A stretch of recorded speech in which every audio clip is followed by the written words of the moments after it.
Halo sahabat, selamat datang kembali di channel YouTube Sakaban News. Tahukah Anda, ada beberapa tradisi pada zaman sahabat Nabi, yang mungkin sangat jarang kita ketahui. Berhubung hanya tinggal hitungan hari lagi menjelang bulan Ramadan, kali ini saya akan membahas hal apa saja yang berhubungan dengan Islam, seperti biografi, sejarah, legenda, cerita, hikayat, dan sastra lisan. Kali ini saya akan membahas mengenai tradisi para sahabat menyambut Ramadan. Menyambut bulan suci Ramadan bukan sekadar ritual tahunan bagi para sahabat Nabi Muhammad SAW. Bagi mereka, datangnya bulan ini adalah peristiwa kosmik yang ditunggu dengan debar jantung yang tak biasa. Jika kita seringkali baru bersiap-siap seminggu sebelum puasa, para sahabat telah memulainya jauh sebelum hilal pertama nampak di ufuk langit. Berikut adalah uraian mendalam mengenai tradisi, spiritualitas, dan kegembiraan para sahabat dalam menyongsong bulan penuh berkah ini. Namun sebelum kita masuk pada ceritanya, saya sampaikan terima kasih kepada sahabat semuanya yang sudah berlangganan dengan channel ini. Bagi sahabat yang belum berlangganan dengan channel YouTube Sakaban News, jangan lupa untuk di-subscribe channel ini, like, komen, dan bagikan video ini kepada sahabat semuanya, agar tidak ketinggalan update terbaru dari channel YouTube Sakaban News.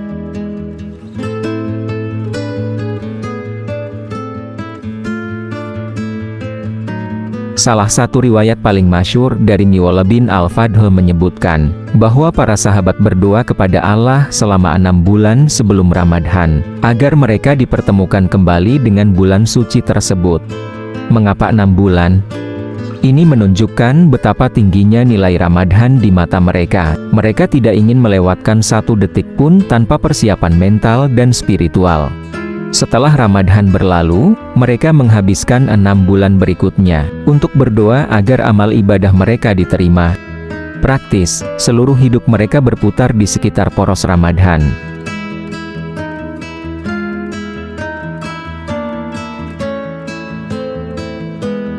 Para sahabat Nabi tidak memasuki Ramadan dalam keadaan kaget secara fisik.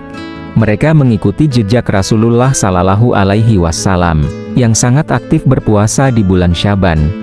Aisyah radhiyallahu anhu meriwayatkan bahwa beliau tidak pernah melihat Nabi SAW berpuasa lebih banyak di bulan lain selain di bulan Syaban. Para sahabat menggunakan Syaban sebagai bulan latihan pemanasan. Hal ini bertujuan agar ketika satu Ramadan tiba, tubuh mereka sudah terbiasa dengan rasa lapar dan dahaga, sehingga energi mereka bisa sepenuhnya difokuskan pada kualitas ibadah, bukan lagi beradaptasi dengan rasa lemas.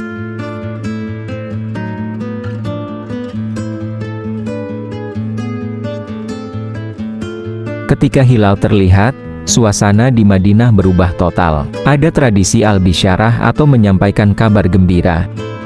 Rasulullah SAW sendiri sering memberikan khutbah singkat menjelang Ramadan untuk membakar semangat para sahabat. Beliau bersabda, "Telah datang kepadamu bulan Ramadan, bulan yang penuh berkah." Bagi para sahabat, ini adalah pengumuman musim panen raya. Mereka saling mengucapkan selamat. Bukan karena akan makan enak saat berbuka, melainkan karena pintu surga dibuka, pintu neraka ditutup, dan setan-setan dibelenggu.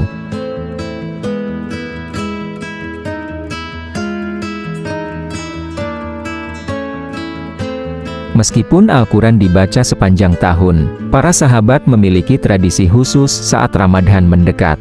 Mereka mulai meningkatkan intensitas interaksi dengan mushaf. Anas bin Malik meriwayatkan bahwa ketika masuk bulan Syaban, kaum muslimin akan menekuni mushaf-mushaf mereka dan membacanya. Mereka juga mengeluarkan zakat harta pada bulan ini, untuk membantu kaum duafa agar mereka memiliki kekuatan logistik, untuk menjalankan ibadah puasa dengan tenang.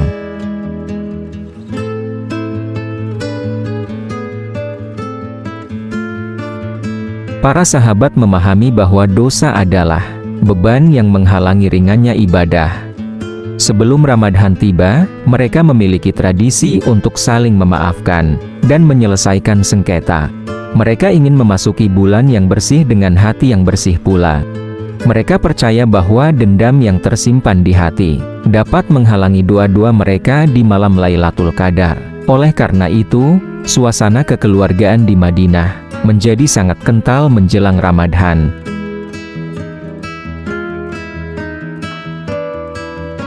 Ibnu Abbas radhiyallahu anhu menceritakan bahwa Rasulullah sallallahu alaihi wasallam adalah orang yang paling dermawan, dan beliau menjadi jauh lebih dermawan di bulan Ramadan, bahkan digambarkan lebih cepat daripada angin yang berhembus. Tradisi ini diikuti dengan setia oleh para sahabat. Umar bin Khattab, misalnya, seringkali memberikan makanan berbuka bagi orang-orang miskin dalam jumlah besar. Mereka berlomba-lomba memberikan makanan bagi orang yang berpuasa isem karena mengetahui pahalanya setara dengan orang yang berpuasa tersebut tanpa mengurangi pahala yang bersangkutan sedikit pun.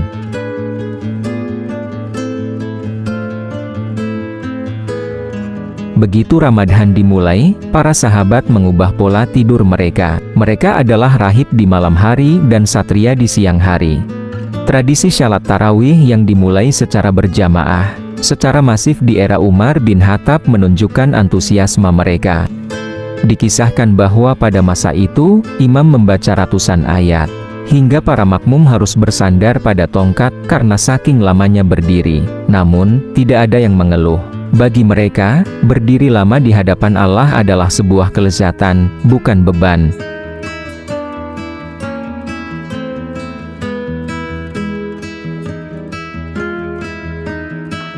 Sepuluh malam terakhir adalah puncak dari tradisi Ramadan sahabat. Mereka melakukan itikaf di masjid. Mereka meninggalkan tempat tidur dan urusan duniawi untuk benar-benar berduaan dengan Allah.